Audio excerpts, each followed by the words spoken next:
Сайн байцгаана уу? Энэхүү бичлэгээр та бүхэнд интерактив сургалтын програм болох Mozabook-ыг хэрхэн суулгах, Mozabook-т бүртгэл хэрхэн үүсгэх, мөн Mozabook доторх номонд хэрхэн хандахыг тайлбарлах болно. Хэрвээ та бүртгэлтэй хэрэглэгч бол mozaweb.com хуудсанд нэвтрэх нэр болон нууц үгээ оруулан нэвтрэнэ. Харин одоо бүтээгдэхүүн цэс рүү орж боловсролын систем хэсгийн доор байрлах Mozabook дээр дарна. Дараа нь Mozabook татаж авах гэсэн ногоон товчон дээр дарна. Одоо танд бүрэн хэмжээний суулгаж татах эсвэл багасгасан хэмжээний суулгаж татах гэсэн сонголт гарч ирнэ.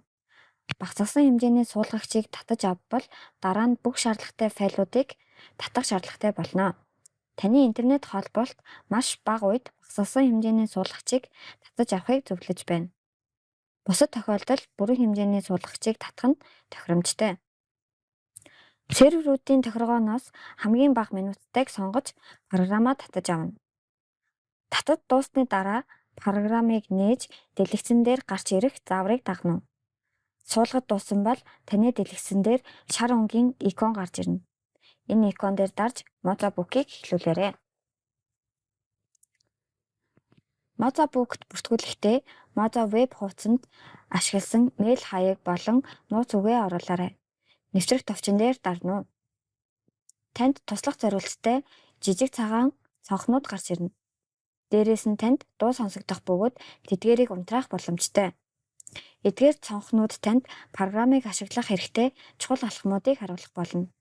Хэрэв асуултын тэмдэгэн дээр дарж түргэн зөвлөгөө зэсийг сонгвол эдгээр зөвлөмжийг дахин нээх боломжтой. Мөн хүссэн аватараа сонгоход л хангалттай. Үүний дараа програм дотор ашиглах нууц үгээ оруулна.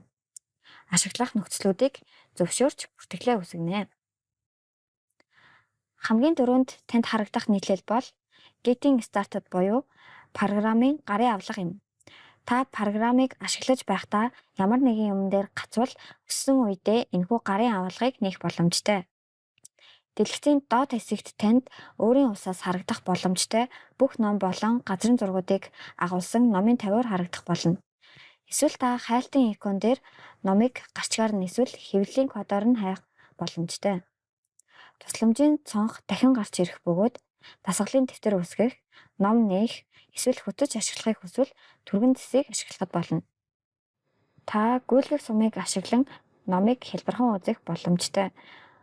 Хуудасны захад байрлах иконуудыг ашиглаж нэмэлт мэдээллүүдийг харах боломжтой. Анхаарал хандуулсанд баярлалаа.